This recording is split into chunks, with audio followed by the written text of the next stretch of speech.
반갑습니다. 말씀과 함께 하루를 시작하는 주님의 백성들을 예수님의 이름으로 축복합니다.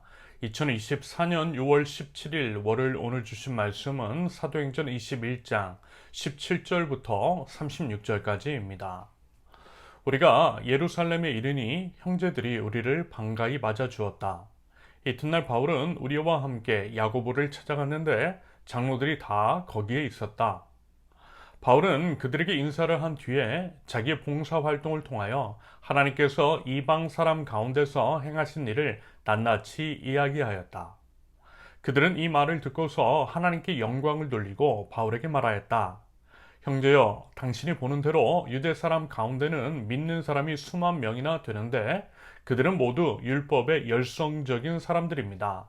그런데 그들이 이제 당신을 두고 하는 말을 소문으로 듣기로는 당신이 이방 사람 가운데서 사는 모든 유대 사람에게 할례도 주지 말고 유대 사람의 풍속도 지키지 말라고 하면서 모세를 배척하라고 가르친다는 것입니다. 그러니 어떻게 하면 좋겠습니까? 그들은 틀림없이 당신이 왔다는 소식을 들을 것입니다. 그러므로 당신은 우리가 말하는 대로 하십시오. 우리 가운데서 하나님 앞에 스스로 맹세한 사람이 넷 있습니다. 이 사람들을 데리고 가서 함께 정결 예식을 행하고 그들이 머리를 깎게 하고 그 비용을 대십시오. 그러면 사람들은 모두 당신의 소문이 전혀 사실이 아니며 도리어 당신이 율법을 지키며 바로 살아가고 있다는 것을 알게 될 것입니다. 신도가 된 이방 사람들에게는 우상의 제물과 피와 목매어 죽인 것과 음행을 삼가야 한다는 것을 우리가 결정해서 써보냈습니다. 그래서 바울은 그 다음날 그 네 사람을 데리고 가서 함께 정결 예식을 한 뒤에 성전으로 들어갔다. 그리고 정결 기한이 차는 날짜와 각 사람을 위해서 예물을 바칠 날짜를 신고하였다. 이래가 거의 끝나갈 무렵에 아시아에서 온 유대 사람들이 성전에서 바울을 보고 군중을 충동해서 바울을 붙잡아 놓고 소리쳤다. 이스라엘 동포 여러분, 합세하여 주십시오. 이제는 어디에서나 우리 민족과 율법과 이곳을 거슬러서 사람들을 가르칩니다. 더욱이 이 자는 그리스 사람들을 성전에 데리고 들어와서 이 거룩한 곳을 더럽혀 놓았습니다. 이에 그들이 에베소 사람 드로비모가 바울과 함께 성내에 있는 것을 전해 보았으므로 바울이 그를 성전에 데리고 들어왔으리라고 생각하였기 때문이다. 그래서 온 도시가 소란해지고 백성들이 몰려들어서 바울을 잡아 성전 바깥으로 끌어내니 성전 문이 곧 닫혔다. 그들이 바울을 죽이려고 할 때에 온 예루살렘이 소요에 휘말려 있다는 보고가 천부장에게 올라갔다. 그는 곧 병사들과 백부장들을 거느리고 그 사람들에게로 달려갔다. 그들은 천부장과 군인들을 보고 바울을 때리는 것을 멈추었다. 천부장이 가까이 가서 바울을 체포하였다. 그리고 그는 부하들에게 쇠사슬 둘로 바울을 결박하라고 명령하고 그가 어떤 사람이며 또 무슨 일을 하였는지를 물었다. 그러나 무린 가운데서 사람들이 저마다 다른 소리를 질렀다. 천부장은 소란 때문에 사건의 진상을 알 수 없었으므로 바울을 병영 안으로 끌고 가라고 명령하였다. 바울이 층계에 이르렀을 때에는 군중이 하도 난폭하게 굴었기 때문에 군인들이 그를 둘러매고 가야 하였다. 그 무리가 따라오면서 그 자를 없애버려라 하고 외쳤다. 아멘. 사도 바울이 드디어 예루살렘에 도착합니다. 비록 예루살렘에 가면 큰 고난과 환란이 예정되어 있을 것이라고 하는 이야기. 그래서 여러 동역자들의 만류까지 있었음에도 불구하고 예루살렘에 도착한 사도 바울. 그는요, 하나님의 뜻에 온전한 순종의 믿음을 보인 참 신앙인이라 할 수 있겠습니다. 어제 있는 말씀을 드렸어요. 나에게 주신 하나님의 말씀이 중요하다라고 말입니다. 설령 그것을 반대하고 거스르는 듯한 목소리, 부정적인 신호에 부딪힐 수는 있지만 그것은 그저요, 내가 이제 진짜인지 아니면 이제 가짜인지를 테스트하는 것일 수 있다라고 했습니다. 진짜라면 그래서 이제 하나님께서 말씀하신 것에 대한 확신이 있다면 그런 것들을 물리치고 하나님의 뜻이 온전히 이루어지도록 하는 것이 맞는 것이라고 했어요. 부디 그 믿음과 확신과 담대한 추진력이 있을 수 있기를 바랍니다. 사도 바울은 그랬던 것입니다. 예루살렘 도착 후 이튿날 바울은 야고보를 찾아갔는데 거기에는 장로들이 있었다라고 합니다. 거기서 바울은 제3차 전도 여행에 관한 선교 보고를 해요. 그러면서 이제 19절에 기록 하나님께서 이방 사람 가운데서 행하신 일을 낱낱이 이야기하였다라고 하는 표현은 비록 이제 사도 바울이 전도 활동을 하고 이런저런 열매가 있었지만 그것은 분명 하나님께서 하신 일이라고 하는 점을 분명하게 드러내고 있는 것입니다. 여러분, 사람이 아니라요, 하나님께서 하셨다는 것입니다. 여러분, 이것은 당연한 것이지만 당연하지 않는 것처럼 보여지는 일들, 다시 말해서 하나님이 아닌 사람을 드러내는 일들이 적지가 않기 때문에 이와 같은 말씀을 드립니다. 마치 자신의 이제 노력과 업적으로 한 것이냐, 자기의 의의를 드러내고 그럼으로써 이제 사적인 이익을 추구하는 것에 대해서 정당성을 부여하는 것들이 있다라는 것입니다. 여러분, 이 부분은요, 반드시 이제 주의하고 경계해야만 할 것입니다. 나의 나 된 것은 오직 하나님의 은혜로 된 것임을, 하나님의 일은 하나님께서 친히 행하심을 인정하며 오직 하나님만을 온전히 높여드리고 또 드러낼 수 있기를 바랍니다. 성경 보고 후 야고보와 이제 장로들은 하나님께 영광을 돌린 후 사도 바울에게 이런 말을 덧붙여요. 그것은 사도 바울이 유대인들을 배반했다라고 하는 소문이 돌고 있다라는 것입니다.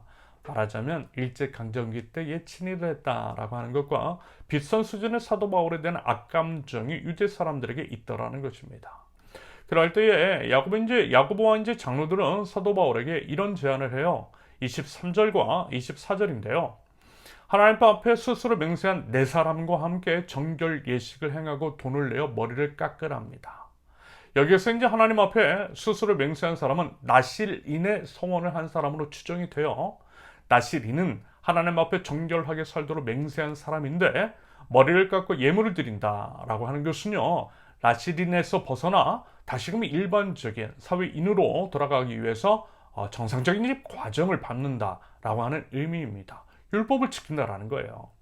말하자면 야고보와 장로들은요, 이와 같은 결례에 참석함으로써 사도 바울이 유대 전통을 준수하고 있다라고 하는 것들을 보여주자라는 것입니다. 그러므로써 사도 바울이 모세의 율법, 유대의 전통을 결코 무시하지 않는 사람임을 공개적으로 유대 사회에 이렇게 드러내자라고 하는 의미였던 것입니다. 그래야만 유대인들의 이제 사도 바울에 대한 오해를 불식시킬 수 있다라고 하는 판단이었을 것 같아요. 사실 이제 사도 바울로서는 스스로 이제 전혀 거리낌이 없고, 그래서 이제 굳이 이와 같은 일을 하지 않아도 되지만 겸손하게 그 의견을 수용합니다. 왜냐하면 여러분, 사소한 것이잖아요. 그런 것들 때문에 본질이 어떠느니라고 하는 불필요한 논쟁까지 일으킬 필요는 없었을 것입니다.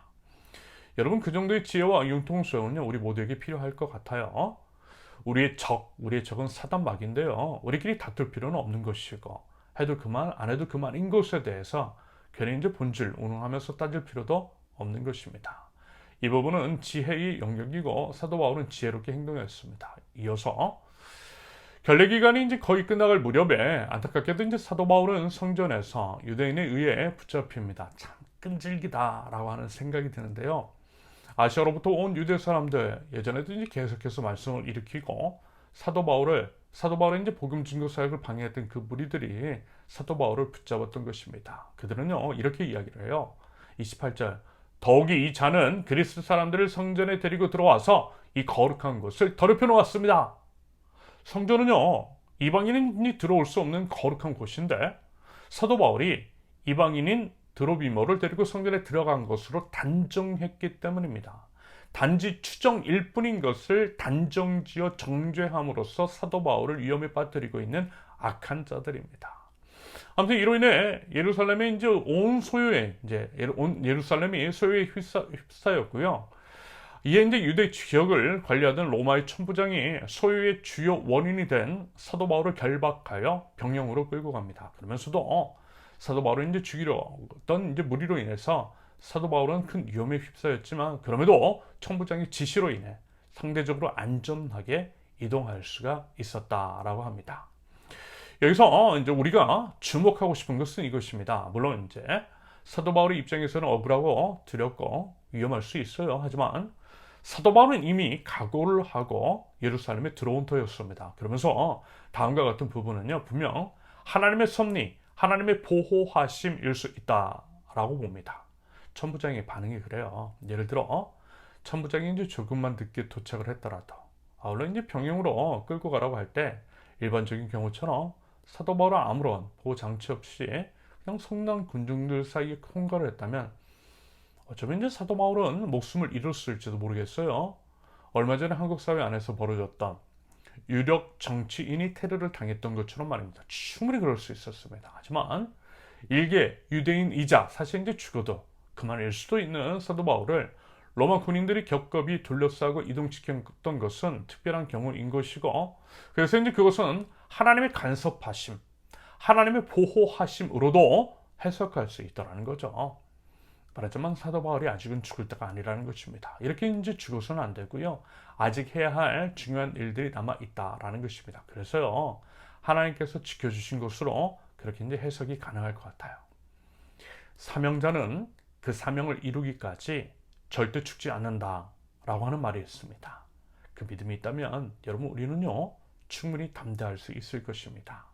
사도 바울의 경우처럼 하나님께서 지켜주실 것이기 때문입니다. 부디 그 믿음을 가지고 하나님의 뜻을 이루기 위해 담대하게 나아갈 줄 아는 하나님 나라 백성들, 저와 여러분들이 이실 수 있기를 예수님의 이름으로 축원합니다. 함께 기도합니다. 하나님께서 맡겨주신 사명 감사함으로 책임감 있게 이뤄나가기를 원합니다. 주님의 뜻은 주님께서 이루심을 믿고 주님의 신실하심을 기대어 주님의 말씀에 온전히 순종할 줄 아는 하나님 나라 백성들 저희에게 하옵소서. 설령 위험에 처한다 할지라도 하나님께서 함께 하신다라고 하는 믿음 가지고 담대하게 나아가게 하시며 하나님의 뜻을 품고 있는 자로서 의연한 자세와 태도로 마땅히 해야 할 일들을 하며 오직 주님의 이름만을 높일 줄 아는 신실한 백성들 모두 될 수 있도록 우리 하나님 인도하여 주시옵소서. 예수님의 이름으로 기도합니다. 아멘. 하나님께서 오늘 주신 말씀과 각자의 기도 제목을 놓고 우리 잠시 기도합니다.